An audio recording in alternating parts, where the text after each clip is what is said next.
Le royaume du Rohan a eu de nombreux rois nobles issus de plusieurs lignées, ce qui en a fait l'une des nations les plus importantes de la Terre du Milieu. Bien le bonsoir, mesdames et messieurs. Nous sommes l'animation de la soirée.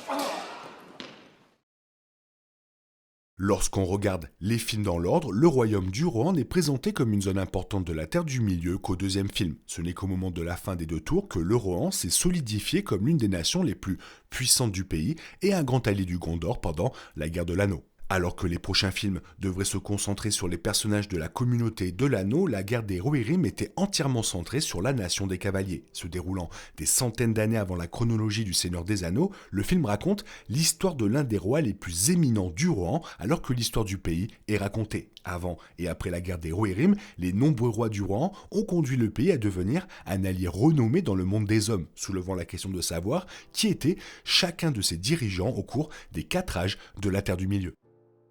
Le premier roi du Rohan s'appelait Éorl le Jeune, chef d'un peuple appelé les Éotéodes. Les Éotéodes vivaient au nord de la Terre du Milieu, sous les montagnes grises, mais devinrent trop grands pour leur petite masse continentale. Finalement, un cavalier du Gondor est arrivé avec un message pour Éorl, implorant de l'aide dans un conflit avec des hommes du pays de Rhin sur la Terre du Milieu. Éorl et ses 7000 cavaliers chevauchèrent vers le sud, remportant la bataille du champ de Gélébrand. En guise de remerciement pour leur aide, l'intendant du Gondor de l'époque a fourni à Éorl et à son peuple la vaste terre de Calanardon, rebaptisée Royaume de la Marche par Éorl et Rohan par le Gondor. En tant que tel, Éorl est devenu le premier roi du Rohan et le fondateur de la maison d'Éorl. Dès lors, le peuple du Rohan fut connu sous le nom d'Éorlingas, les fils d'Éorl, et une alliance durable entre les royaumes des hommes fut formée.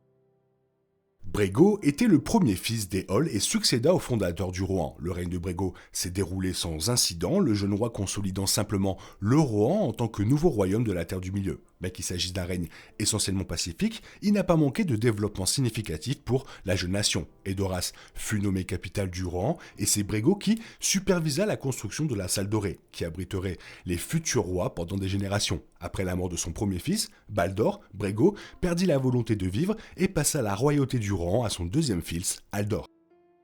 Aldor a gouverné le Rohan après son père pendant 75 ans, faisant de lui le roi qui a régné le plus longtemps dans l'histoire du Rohan. Son règne de longue durée a vu Aldor surnommé le Vieux par le peuple du Rohan, renforcé par son âge de 101 ans. Au cours de ce siècle, Aldor a supervisé une période de prospérité pour le royaume qui impliquait de solidifier ce que ses ancêtres avaient construit pour le Rohan en tant que leader du royaume des hommes. Pendant le règne d'Aldor, de petits affrontements éclatèrent contre les ennemis du Rohan, les hommes sauvages connus sous le nom de Dunendings. Ces hommes ont été chassés au-delà de la trouée du Rohan qui existe entre les monts Brumeux et les montagnes Blanches, solidifiant ainsi les frontières du pays. Cela a permis à diverses zones du Rohan d'être colonisées par les Éorlingas, entraînant une augmentation considérable de la population des citoyens réguliers du royaume et des guerriers connus sous le nom de Rohirrim.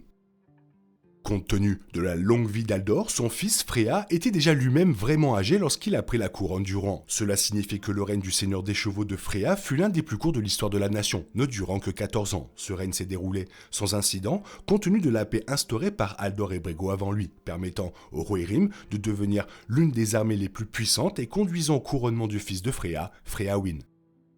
À la suite de son père, le règne de Freawin en tant que 5e roi du Rohan fut pour l'essentiel inchangé en ce qui concerne les développements majeurs. Freawin était lui-même grand-père lorsque son propre grand-père, Aldor, passa la couronne du Rohan à Freya. Au moment où il devint roi, Freawin a plus de 60 ans. Cela signifiait que son règne durait un peu plus de 2 décennies, alors qu'une autre ère paisible du Rohan durait.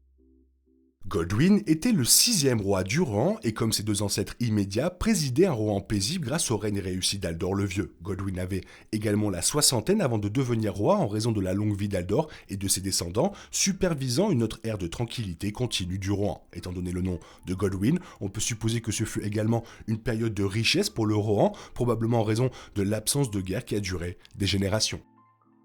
Le fils de Godwyn, Déor, fut couronné 7e roi du Rohan à la mort du premier en 2718, dans la chronologie du 3e âge de la Terre du Milieu. Grâce à la longue vie d'Aldor, l'arrière-grand-père de Déor, 5 générations de rois Rohan vécurent simultanément à la naissance de Déor. Finalement, Déor devint roi, héritant d'un royaume paisible à l'âge de 55 ans. Après des générations de paix, le Rohan connut quelques troubles sous le règne de Déor. Les Dunendings, précédemment poussés vers l'ouest par Aldor le Vieux, recommencèrent à attaquer le Rohan. 11 ans après que Déor soit fois devenu roi, il découvrit que la forteresse gondorienne d'Isengard avait été capturée par les Dunlendings. La force d'Isengard signifie que les Rohirrim ne pouvaient pas organiser un siège, ce qui signifie que Deor mourut en 2718 sans autre choix que d'accepter qu'une menace à l'ouest du Rohan augmentait. Les raids contre le Rohan par les Dunlendings qui commencèrent sous le règne de Deor virent le règne du 8e roi du Rohan, Gram, être consumé par la guerre. Gram était chargé de défendre le Rohan contre les diverses attaques des hommes sauvages, tout en étant toujours incapable de les chasser d'Isengard. Le règne de 23 ans de Gram fut rempli de sang et la lutte se poursuivit sous la royauté de son fils, Helm, main de marteau. L'un des rois les plus importants du Rohan était Helm, main de marteau. Helm a hérité de son père et de son grand-père la lutte mentionnée contre les Dunlendings, cette histoire étant décrite dans la guerre des Rohirrim. Le conflit de Helm avec les Dunlendings s'est transformé en un affrontement avec un seigneur du Rohan nommé Freka, qui possédait le sang à la fois des hommes sauvages et des Rohirrim. Après le meurtre involontaire de Freka par Helm lors d'une bagarre, le fils de ce dernier, Wulf, se rendit à Isengard et devint le chef des Dunlendings. Cela a conduit à une période de paix incertaine alors que Wulf a levé non seulement l'armée des hommes sauvages contre le Rohan, mais également des forces de l'Est et du Sud, complétées par des bêtes de guerre. Finalement, Wulf et son armée assiégèrent le Rohan, mettant en déroute Helm et son peuple d'Edoras vers la forteresse de Fort-le-Corps. Pendant le siège d'Edoras, les fils de Helm, Alet et Amma, furent tués. Cela a laissé Helm sans héritier, le laissant, lui, sa fille Hera et son neveu Fréalaf défendre Fort-le-Corps contre l'armée de Wulf. Dans l'ensemble, le statut de Helm en tant que roi légendaire du Rohan vint de son héritage lors de la guerre contre Wulf. Helm, rendu fou par le chagrin et la rage, a commis à lui seul des raids contre l'armée de Wulf pendant le siège de Fort-le-Corps qui a été mené tout au long de l'hiver. Helm fut même considéré comme un spectre par les hommes de l'armée de Wulf en raison de sa vitesse, de son habileté et de sa férocité. Finalement, Helm a été retrouvé à l'extérieur de la forteresse, gelé, se tenant debout contre l'armée venant en sens inverse et donnant à son successeur en tant que roi du Rohan le courage de repousser Wulf et les Dunlendings.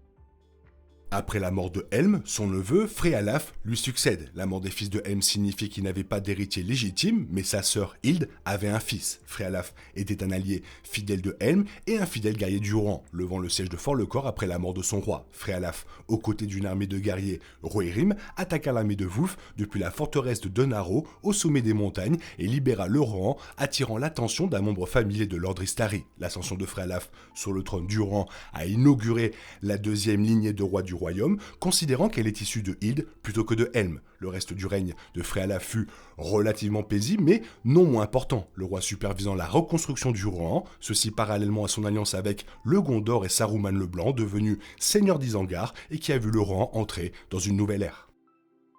Le fils de Fréalaf, Britta, devint le deuxième dirigeant de la deuxième lignée de rois du Rohan. Le règne de Britta fut quelque peu tumultueux étant donné qu'il lui incombait d'achever la restauration du Rohan après la guerre avec les Dunlendings. Ce fut un grand succès, la générosité de Britta lui valant le titre de Léofa qui signifie bien-aimé en langue du Rohan. Au-delà de cela, Britta Léofa se retrouve confrontée en conséquence d'une autre guerre entre les nains et les orques qui vivaient dans les monts brumeux. Après que les orques aient été chassés de leur foyer, ils se sont installés dans les montagnes blanches au sud du Rohan. Ces orques commencèrent alors à attaquer le Rohan, laissant Britta organiser la défense du royaume. Cela s'est avéré un succès, beaucoup pensant qu'il ne restait plus un seul orque au Rohan après le règne de Britta.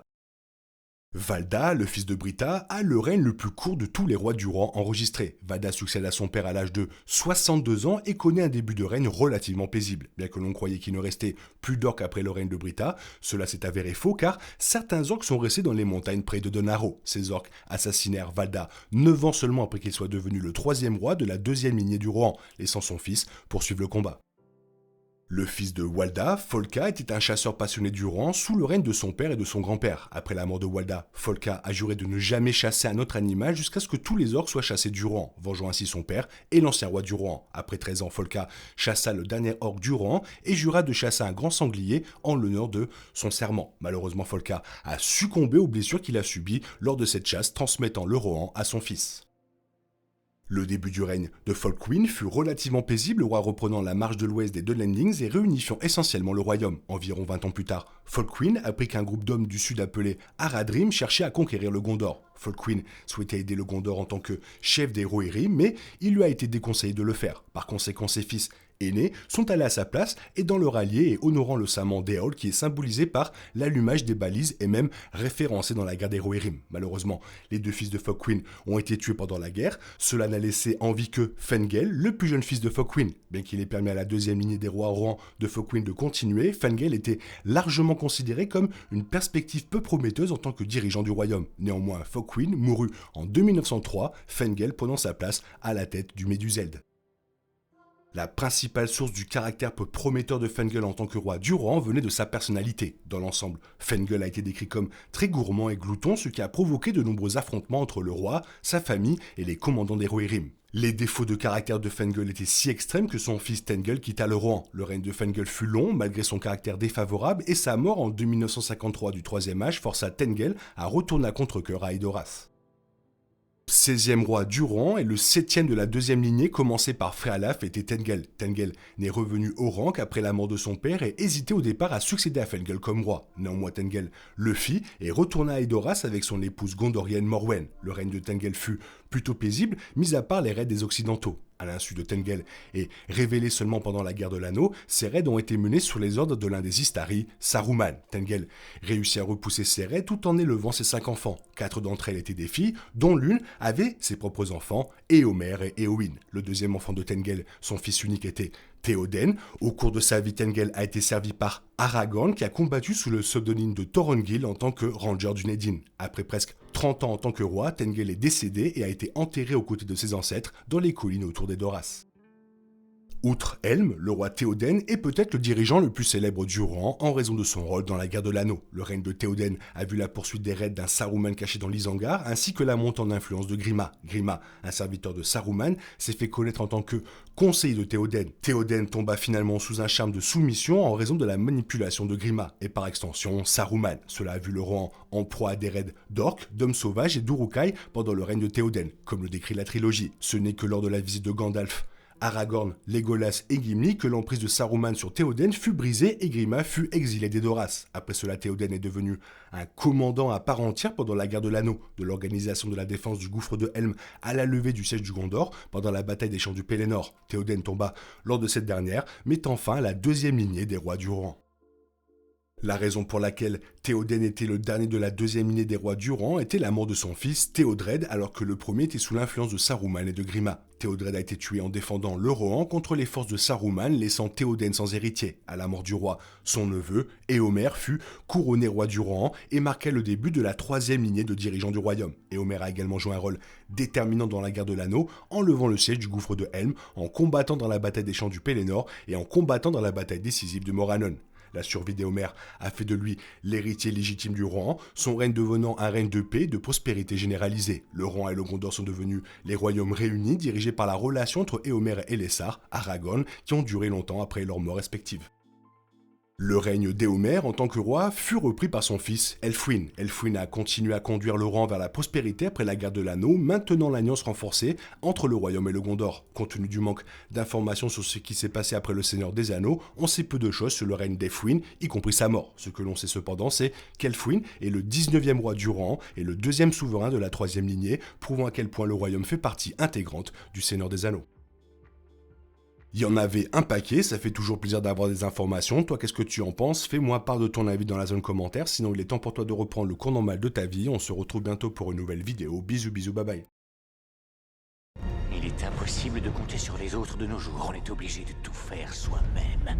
Je me trompe? Rien de grave, j'avais tout prévu. Où va le monde, je vous le demande.